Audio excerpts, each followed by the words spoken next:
Okay, morning.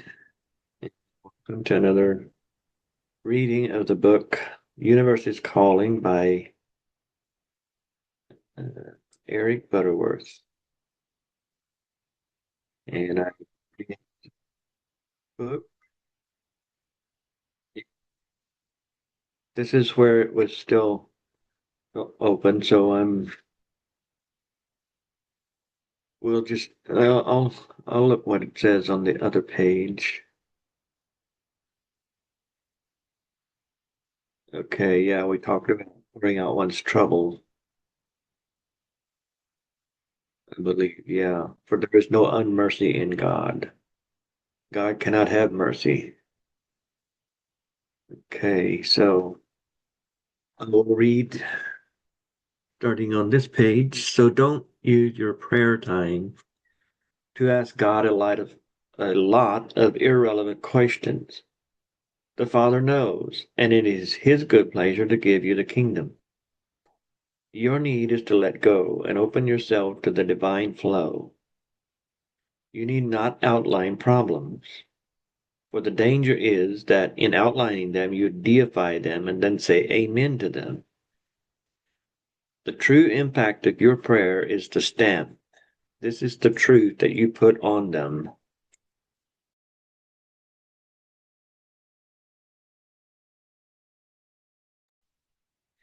I have to sneeze. So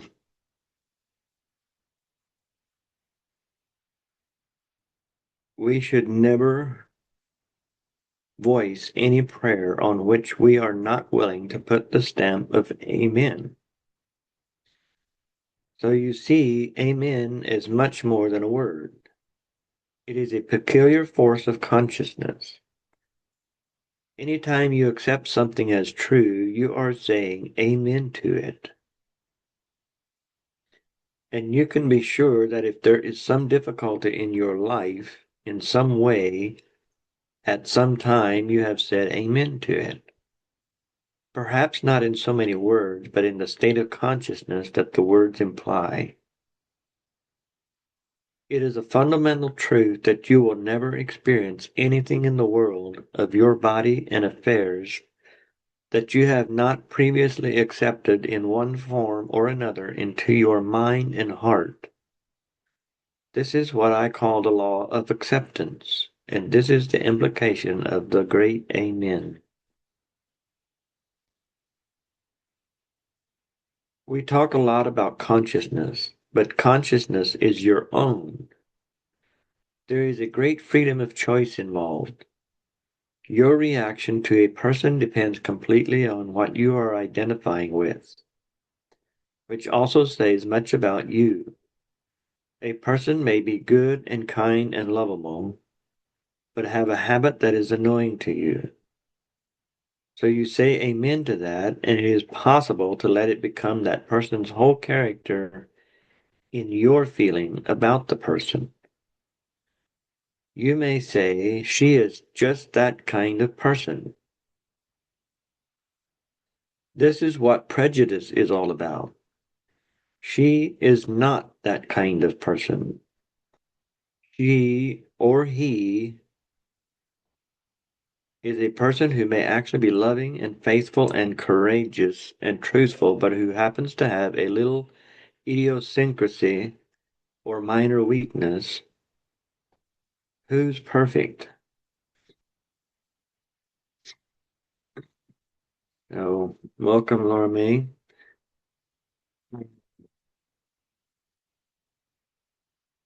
Yeah, he's talking about consciousness, your own consciousness. Somebody may seem to be a certain way to you, and I think I want to read some of that again. You say amen. Uh, We talk a lot about consciousness, but consciousness is your own. There is a great freedom of choice involved. Your reaction to a person depends completely on what you are identifying with, which also says much about you. A person may be good and kind and lovable, but have a habit that is annoying to you. So you say amen to that, and it is possible to let it become that person's whole character in your feeling about the person. You may say she is just that kind of person. This is what prejudice is all about. She is not that kind of person.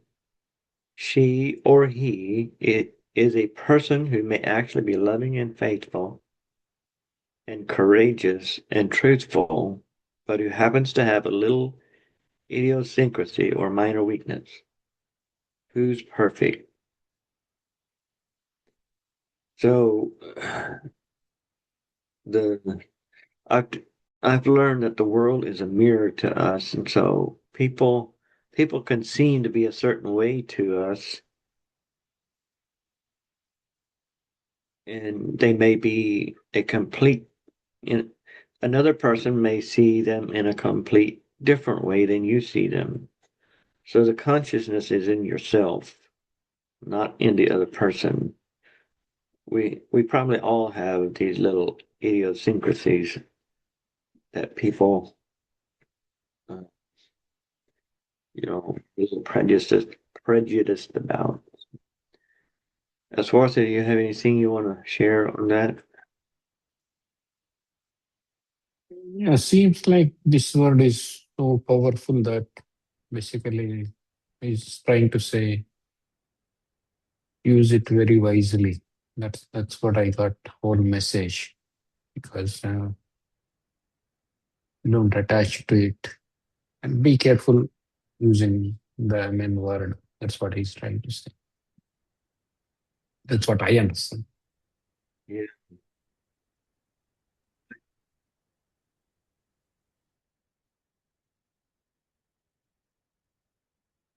you want to read?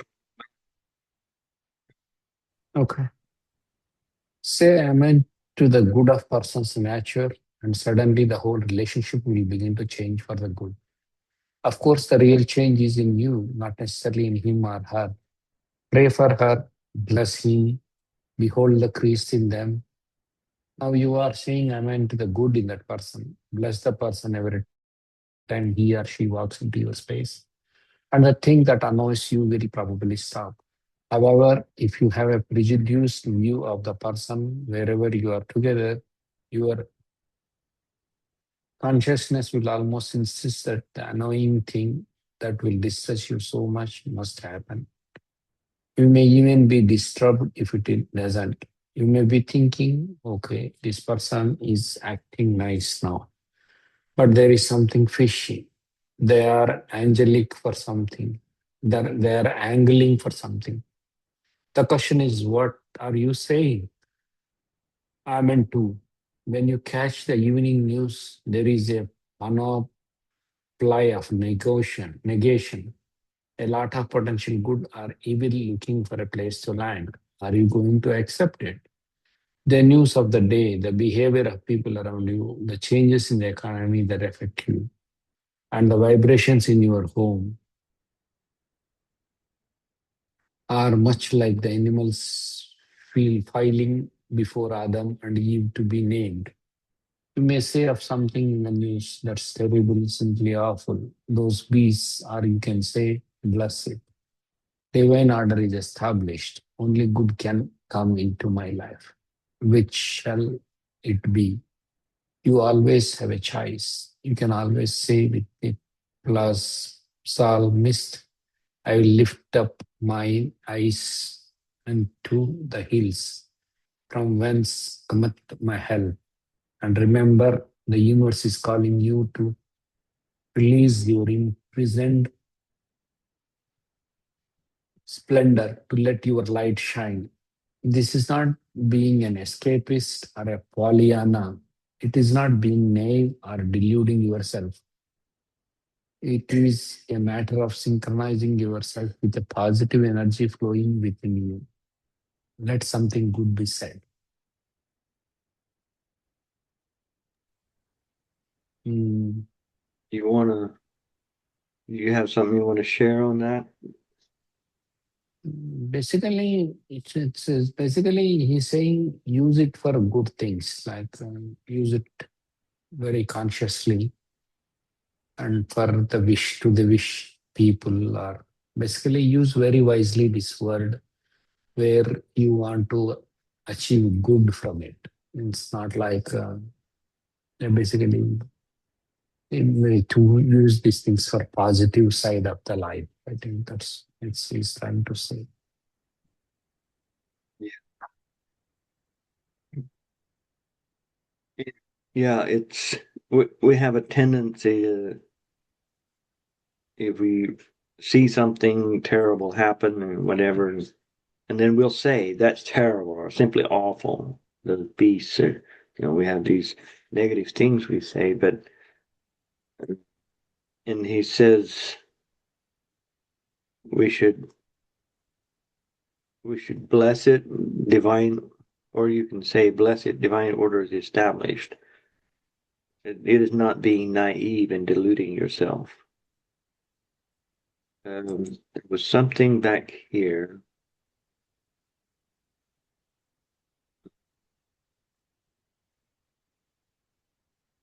Here, you may even be disturbed if it doesn't. Like, okay, let's go back a little more. If you have a prejudiced view of the person, whenever you are together, your consciousness will almost insist that the annoying thing that distresses you so much must happen. You may even be disturbed if it doesn't. You may be thinking, okay, this person is acting nice now, but there is something fishy. They're angling for something. And I must say that that's actually almost what happened between me and my wife is when I started changing, it was like she was convinced I was just doing it to, get something but so if if we want people to believe us, we have to do it because that's who we want to be, not because we're trying to get something from someone. And we may have to do it for a while before they're convinced that you're for real. Uh, they she has she has really tested me a lot on that in that area, and it has helped me grow. That's one of the things that has helped me to grow is to be true to myself and be doing it because that's who I want to be, not because I was trying to get something.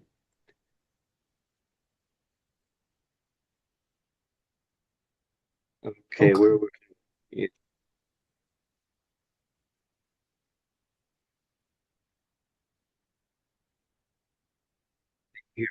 we might. I can go on reading. Okay. We might consider a common situation, a job layoff, or an enforced retirement. You may be understandably shocked and ill prepared. There is the matter of financial insecurity, the problem of getting another job at my age. But the greatest shock is the feeling of rejection. How could they do this to me? Make a list of all the negatives you feel about the situation, the hurt, the fears, society's prejudice, everything you can think of that is mentally unhealthy about this experience. Then, when you have completed the list, tear it up or burn it. Now make another list of all the positives you can think of about it. It is an opportunity to make a healthy change. It will enable you to reappraise your life, perhaps to get into a different field. Then take an imaginary Amen rubber stamp. Better yet, have one made and joyously stamp Amen on all the positives. It will give you the reassuring sense of doing something about the problem, and make no mistake about it, you are doing something vital. When you say amen to that which is good, you put the full weight of your mental and spiritual acceptance on it, and you make contact with the force that will work to bring it to pass. As an example, when I was a child, it was common practice for mothers to tell their youngsters, Now don't get your feet wet or you will catch your death of cold. I am sure you could make a long list of such cliches that have had a profound influence on you. You may have said amen to the wet feet cold syndrome for so long that you have rarely questioned it. So for years, colds have come from wet feet, almost as if you had absorbed the germs through the soles of your feet. Many young men served in the military in World War II. As a training officer in the Army Medical Corps, it was my job, through orientation and training films, to present the facts relative to the death of cold wet feet syndrome. That it was simply not true, that no person ever got a cold from wet feet or out of a draft. These soldiers often lived in water and mud conditions for weeks on end and rarely had a cold. What they had done was to begin saying amen to something entirely different, the potential of the body to sustain itself in wellness. Wow. There's so many things that we just take for granted, like getting catching a cold from having wet feet or from a draft, and we just accept it as being the truth. But yeah, we have now new or we have a new understanding now when we begin studying ourselves, when we study the laws of the universe, we discover that many things that we were taught are not, they're not really the truth. If you want to share something that's worth it and then read. Okay, I can read. When you hear a discouraging medical prognosis, do you accept it in resignation? If you do, you make God out of the doctor, who is only telling you what he sees, a puddle and wet feet. He is dealing with the life force in you on a purely physical level. But if you listen, the universe is calling, a life force which the doctor himself calls Vic Medicatrix Nature, the healing power of nature. Let the call of the universe whisper in your ear. You are a spiritual being, and there is a force within you that transcends the facts of the case, and the possibility of remission and healing is always present. In 2 Corinthians 1:20, Paul says, "For all the promises of God find their yes in him." That is why we utter the Amen through him, to the glory of God. This is an important insight in the practice of truth. We must be constantly on the alert in what we accept as being a true for us. There are always rumor, rumor mongers, creep hangers, and pessimists who point with alarm. There is always a book that fear has made a bestseller predicting a Great Depression in the near future. You see, it doesn't make good sense to live your life from the outside, to let news reports, forecasts, and people determine how you are going to think, feel, and live.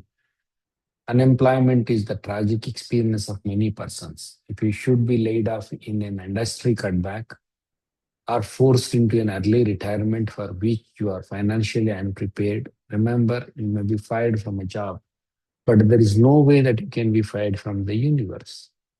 Unless you accept the idea of separation, one of the problems of unemployment, however it may come out, is the feeling of being unneeded.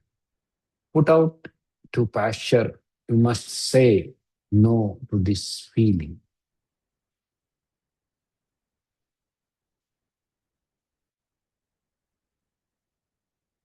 and affirm that you are a vital part of the creative flow of the universe. You are one with the God, and nothing can keep you out of the creative flow of ideas and love and fulfillment. Nothing but you.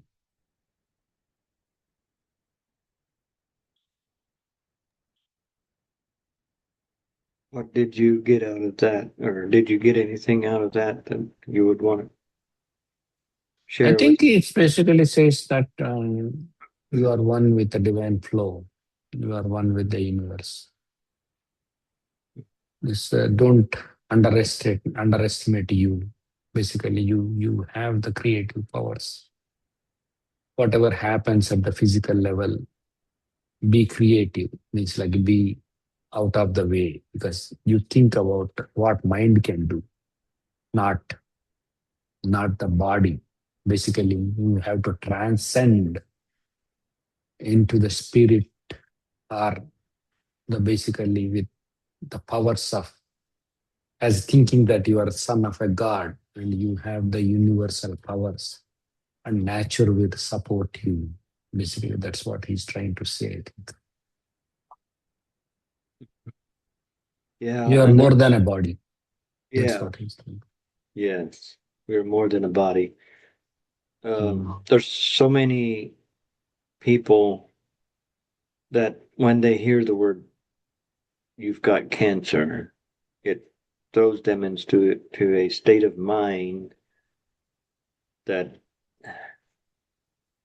you know, they're they instantly go to into a fear mode. Oh no, how did this happen to me? Why, as though it was some outward force that caused this cancer, and we have to eliminate it. But the reality is that cancer or any disease does not come from outside of us, it comes from within. And then the the truth is that healing also comes from within. And so our mind is what is going to determine the amount of healing we get, the thoughts we think about it, whether it progresses or goes into remission or whatever goes, whether you get healed or not. Your thoughts have a lot to do with it. There is another meaning of the statement, by his hand we are given, amen, to the glory of God. Always be sure to put a period at the end of any prayer. Never leave your prayer effort up in the air with a question mark. If you pray as you may have done in the past, a kind of perfunctory prayer of supplication, there may be a sense of, well, I prayed, I hope God heard me. Wow, I like that. Never leave your prayer effort up in the air with a question mark. Hmm. Believe, believe that you have it, and it will, and you will have it. Is there that's a verse that Jesus, or that's a statement that Jesus quoted was, believe that you have it. Thus, there is a subtle question mark at the end. It is not a matter of did God hear you? More importantly, are you hearing God and his ceaseless longing to express himself more fully in you? The universe is calling. Listen, listen and accept. Speak the word of truth, and then, amen, it is done, so be it. We have previously noted that affirmations and metaphysical treatments have little power of themselves. There is no magic in the words we use. The magic is in the believing consciousness with which we articulate the words. If the perception is clear enough, there is a point where the word which you hear is not mine, but the Father's who sent me. John 14:24. Your affirmation be, I am strong and whole now. Your affirmation may be, I am strong and whole now. This statement could potentially be a pipeline to the divine healing flow. But if it is made in the consciousness of, I sure hope it works, then you are believing in the problem more than the solution. You are saying amen to your fears. You are in tune with the indefinite, practicing the absence of God. However, if you are centered in the divine flow, your affirmation gives focus to a greater healing power, in which you can say, as a statement of accomplished fact, I am strong and whole now.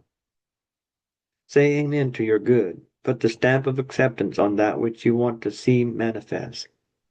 And when you pray or treat, be sure that the words are ones to which you want to give total acceptance and say amen to that. Dear reader, hear me with your heart when I remind you. The universe is calling, singing its song of life and love into your whole being. You are one with the divine flow. You are in tune with health and substance and love and peace. You walk and work in tune with the infinite process that turns all things of your life to good, and to this I say amen.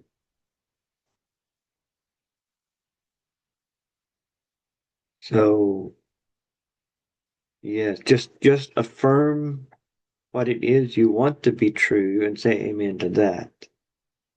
Believe it in your consciousness, believe it in your mind that it is so. Don't ever question whether I hope it's so or I hope it will work, but believe without doubting that it is so, and then put your stamp of amen on that. I will stop the share. Is there anything more you would like to share, Ms. Wartha? Again, we should not doubt. Basically, we have to be 100% confident that when you say something using the word amen. Yes. All right. That is the end of that chapter, and I will stop the recording.